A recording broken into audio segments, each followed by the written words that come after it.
My name is Toni Cannelli. I'm a professional drummer stroke drum teacher from England. What I'd like to do today is just talk about my experiences in the music business, and hopefully some of it can be of use to you if you're an aspiring musician. Basically, I started to play the drums at 8. I'm currently 61. So let me talk about my experiences, and hopefully some of this you will find inspiring. The most important thing when you start out at anything is passion. My mum was a tap dancer, and we found out that I had natural rhythm when I was about 2. And now when I got to about 8, I joined a marching band. And when I joined the marching band, I learned how to listen to other people, play the drum part correctly, and be part of something bigger than myself. That was a great experience. Then my parents bought me a drum kit when I was about 9 or 10. And I didn't really know much about drumming. I just knew a couple of the beats. But I used to play along to songs. And I didn't just listen to the drumming. I'd listen to the bass line, the melody, the vocals. And I used to listen to all types of different music, R&B, pop, big band jazz. It didn't really matter. As long as it was done well, I'd listen to it and play along to it. So after that experience of like learning how to play the drums and associate to music, I started to play in local bands. And when I was playing in local bands, I eventually, when I got to 11, I went up to senior school. And when I saw the big band at senior school, the drummer was pretty amazing. He could twirl his sticks, he could do drum solos. So I decided to go away and keep practicing. So anyway, shortly after that, I was doing a gig in a club with some friends, and we were just doing cover songs. And these older guys came up to me and said, "Would you like to join our band?" So I said, "Yeah, let's go." So I joined a band, and basically what happened after that, the second rehearsal, I said, "What happened to the drummer that you know, why have you got a new drummer?" They said, "Well, he was useless. He couldn't keep the beat steady, and he just played flash." And that was the drummer in the big band. Wow. So there you go. It's all about musicality. Technique is useful, but it's about listening and associating yourself to the bigger picture. So after that, I started to play in with their band, and then they recommended me for a job, believe it or not, with a band where most of the people in the band were in their mid-20s. Now, the criteria was I had to go and audition in central London, and I had to take my drum kit up. So obviously I said to my dad, "Can you give me a lift up to London?" And he said, "No, I can't." He said, "I'm working." So rather than just cave in and say, "Oh, well, I'm not going to bother," I got my friends together and we took my drum kit up on the Underground, London Underground, to central London, and I did the audition and got the job. So the lesson there is like, if you want to do something, don't take no as an answer. Keep going until you can actually do it. It's so easy to cave in and say, "I can't." So if I can't, then I must. Try to remember that phrase. It's an important one.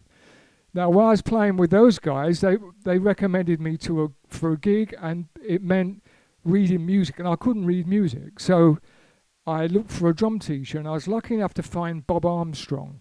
Now, Bob at the time was the best drum teacher in London, and basically when I went along to Bob's lessons, it was a real wake-up call, because this guy was really, really good. So, you know, I'd be watching him on TV and then having a lesson with him on the Saturday. Now, Bob didn't just teach me how to read music, he taught me about getting my act together, getting the right attitude and all that kind of business. And it was a real wake-up call, because Bob wasn't a teacher, he was a coach. He was a player. And I think if you're going to take lessons with anybody, seek out somebody who's actually doing it, who can walk the talk. Otherwise, you can be wasting your money. So through Bob's lessons, I actually landed a professional job. I was only 19, and this band were big. They had songs in the charts. It was a big thing, and so I went from like playing clubs where maybe you can get 500 people in. With this band, we were playing to 2,000 plus seaters, and back in the 70s, that was a lot of people. Now, everything went really, really well for about a month, and then we were touring Ireland. We were in Southern Ireland, and we played a place called Cork. And basically, at the sound check, there were some people milling around, and one of them said, "Wow, you look really young to be playing in a band as good as this." I said, "Oh, thanks a lot." And he said, "Well, you must be amazing." Now, that particular evening, it kind of went to my head, and I overplayed. I was putting in silly fills and stuff like that. And afterwards, I thought I'd done really, really well. The following day, I was in big trouble. And the manager said to me, "That is not the way we rehearsed it." And he said, "Whose name is on the poster? Whose name's on the ticket? Is it yours?" And I was like, "No." So he said, "Right, okay, if you ever play like that again, you're fired." So from that point onwards, I learned about doing the job correctly, serving the artist. It's about the bigger picture. Now, the golden rule of business is that the customer is the boss. Every penny you're ever going to make from being in business is going to be through satisfying the customer. So if you're playing in a band, the person with the name on the ticket, which is normally the singer, they're your boss. And you have to make them sound good. So you mustn't play too much because you're going to get in the way of their vocal. Now, when the songs start to work, then the audience love the music. Now, the audience is the boss as well, because obviously they pay money that pays your wages. So you have to have a wake-up call. You have to play in context and try and sort of be really mature about what you're doing. I see a lot of people post up on YouTube crazy drum solos, which is all well and good, but it's not going to get you any gigs, I'm afraid. So I did that. I toured for about 12 years all around the world. And then at the end of 12 years, I decided I wanted a bit more security. So I packed in touring and I bought a house. I got married and eventually had children. And I just concentrated on doing studio work and I went into teaching. Now, if you're going to be a teacher, you have to learn a lot of psychology because everyone you teach is different. Now, when I first started to teach, I feel like I wasn't teaching correctly because I was showing people how I did it. So when I was showing people how I did it, I had someone come to a lesson after I'd been teaching for 5 years, and they said, "Oh, we saw a great band last night, and basically you taught the drummer." I said, "Oh, right, okay." I said, "What was his name?" They said, "Well, we don't know what his name is." I said, "Well, how do you know I taught him?" And then he came with this answer. He said, "He sounded just like you."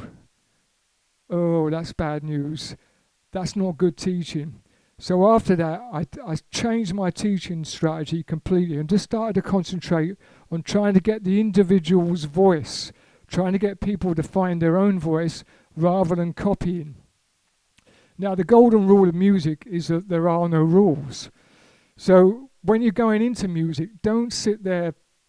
We all start off copying, but after a while, just let things go. Start to expand. Try and go beyond. Try and be different. You know, there's an old Indian proverb: "No boundary, no burden." Boundaries is when you believe something to be true, and then it becomes a burden because you stop learning, you stop developing, you stop finding new stuff. So in this business, the music business, there's no boundaries. So learn everything and then just put it into a big pot and come up with something original. Whatever it is you've got to say on the instrument is great. You've got to learn to be yourself. So as a teacher, I believe that good teachers show people where to look, but they don't show people what to see. So it's a voyage of self-discovery. So from the teaching angle, you know, I've had a lot of people that I've taught in the past that are now very famous professional drummers. I'm really pleased about that because from a teaching angle, you've got to try to help people to get to where they're going. And of course, that's another big thing, setting yourself targets. As you go through life, you've got to realize there's only so many weeks, months, and years. And if you don't know what it is that you want to achieve, you're not going to achieve it. So set yourself a target. Where are you going to be in a year's time? Where are you going to be in 5 years' time? Sit down, think about it, write it down, and then go towards it. That is a big success rule. Okay, now hopefully you enjoyed that talk. If you want any more details about me, go on my website, which is www.tonicannelli.com. Thank you.